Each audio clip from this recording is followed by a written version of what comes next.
Channel cook with Srujani. ತೊಗರಿ ಬೇಳೆ 1 cup ತಗೊಂಡಿದ್ದೀನಿ.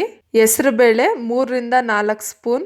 ಒಗ್ಗರಣೆಗೆ ಸಾಸಿವೆ, ನಿಂಬೆ ಗಾತ್ರದಷ್ಟು ಹುಣಸೆ ಹಣ್ಣು, ಬೆಲ್ಲ ಸ್ವಲ್ಪ, ಮತ್ತೆ ಇಂಗು, 3 ಸ್ಪೂನ್ ಧನಿಯಾ ಕಾಳು, 1.5 ಸ್ಪೂನ್ ಕಡಲೆಬೇಳೆ, 1 ಸ್ಪೂನ್ ಉದ್ದಿನ ಬೇಳೆ, ಬೇಕಾದಷ್ಟು ಎಣ್ಣೆ, ರುಚಿಗೆ ತಕ್ಕಷ್ಟು ಉಪ್ಪು, ಅರಿಶಿನ ಪುಡಿ ಸ್ವಲ್ಪ.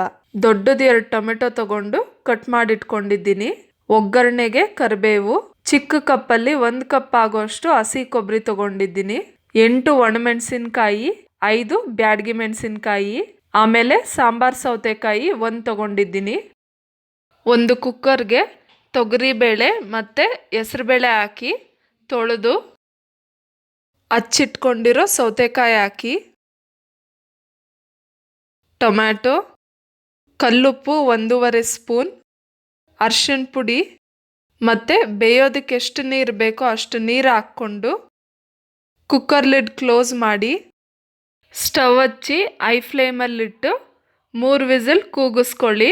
ಇದು ಬೇಯೋದ್ರೊಳಗೆ ಮಸಾಲೆಗೆ ಇನ್ನೊಂದು ಸ್ಟವ್ ಮೇಲೆ ಚಿಕ್ಕ ಪ್ಯಾನ್ ಇಟ್ಟು ಸ್ಟವ್ನ ಸಿಮ್ಮಲ್ಲಿಟ್ಟು ಕಡಲೆಬೇಳೆ, ಉದ್ದಿನಬೇಳೆ ಮತ್ತು ಧನಿಯಾ ಕಾಳು ಹಾಕಿ ಎಲ್ಲ ಹಸಿ ವಾಸನೆ ಹೋಗೋವರೆಗೂ ಉರಿಬೇಕು.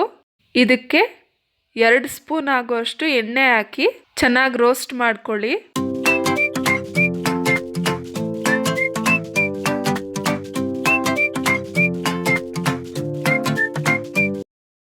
ಕಾಳು ಸ್ವಲ್ಪ ಕೆಂಪಗಾದ್ಮೇಲೆ ಒಣಮೆಣಸಿನ್ಕಾಯಿ ಮತ್ತು ಬ್ಯಾಡಗಿ ಮೆಣಸಿನ್ಕಾಯಿ ಹಾಕ್ಕೊಂಡು, ಬ್ಯಾಡಗಿ ಮೆಣಸಿನ್ಕಾಯಿ ತುಂಬ ಉದ್ದ ಇರೋದ್ರಿಂದ ನಾನಿಲ್ಲಿ ಮುರಿದು ಹಾಕ್ಕೊತಾ ಇದ್ದೀನಿ.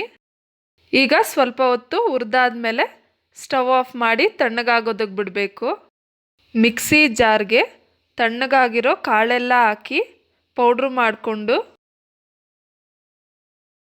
ಈ ರೀತಿ ಪೌಡ್ರು ಮಾಡ್ಕೊಂಡಾದ್ಮೇಲೆ ಅದಕ್ಕೆ ಹಸಿ ಕೊಬ್ಬರಿ, ನೆನೆಸಿಟ್ಕೊಂಡಿರೋ ಹುಣಸೆ ಹಣ್ಣು ಹಾಕಿ ಮತ್ತು ಸ್ವಲ್ಪನೇ ನೀರು ಹಾಕ್ಕೊಂಡು ನುಣ್ಣಗೆ ರುಬ್ಕೊಬೇಕು.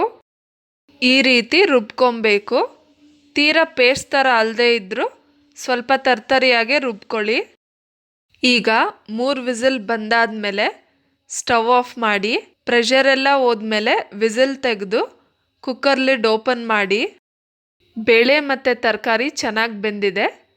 ಈಗ ಇದನ್ನು ಒಂದು ಪಾತ್ರೆಗೆ ಹಾಕಿ ಒಗ್ಗರಣೆ ಹಾಕ್ಕೊಳ್ಳೋಣ. ಸ್ಟವ್ ಹಚ್ಚಿ ಸ್ಟವ್ನ ಸಿಮ್ಮಲ್ಲಿಟ್ಟು ಪಾತ್ರೆಗೆ 4 ರಿಂದ 5 ಸ್ಪೂನ್ ಆಗುವಷ್ಟು ಎಣ್ಣೆ ಹಾಕಿ, ಎಣ್ಣೆ ಕಾದ್ಮೇಲೆ ಸಾಸಿವೆ ಹಾಕಿ, ಸಾಸಿವೆ ಸಿಡ್ದಾದ್ಮೇಲೆ ಇಂಗು ಮತ್ತು ಕರಿಬೇವು ಹಾಕಿ, ಇದಕ್ಕೆ ಬೇಯಿಸಿಟ್ಕೊಂಡಿರೋ ತರಕಾರಿ ಮತ್ತು ಬೇಳೆ ಹಾಕಿ ಮತ್ತು ರುಬ್ಬಿರೋ ಮಸಾಲೆನೂ ಸಹ ಹಾಕ್ಕೊಂಡು ಜಾರ್ಗೆ ನೀರು ಹಾಕಿ ತೊಳೆದು ಸಾರಿಗೆ ಹಾಕ್ಕೊಳ್ಳಿ. ನಿಮಗೆ ಸಾರು ಎಷ್ಟು ಗಟ್ಟಿಯಾಗಿ ಬೇಕೋ ಅಷ್ಟು ಗಟ್ಟಿಯಾಗಿ ಸಾರಿಗೆ ನೀರು ಹಾಕ್ಕೊಂಡು ಈಗ ಕುದಿಸ್ಬೇಕು. ಈಗ ಬೆಲ್ಲ ಹಾಕ್ಕೊಂಡು ಮಧ್ಯೆ ಮಧ್ಯೆ ತಿರುಗಿಸ್ಕೊಡ್ತಾ ಇರ್ರಿ, ಯಾಕಂದರೆ ಅದು ತಳ ಹಿಡಿದ್ಬಿಡುತ್ತೆ. ಈಗ ಕುದೀತಾ ಇದೆ. ಉಪ್ಪು ಟೇಸ್ಟ್ ನೋಡಿ, ಬೇಕಿದ್ದರೆ ಉಪ್ಪು ಹಾಕ್ಕೊಳ್ಳಿ. ಸಾರು ಚೆನ್ನಾಗಿ ಕುದಿಸಾದ್ಮೇಲೆ ಸ್ಟವ್ ಆಫ್ ಮಾಡಿ.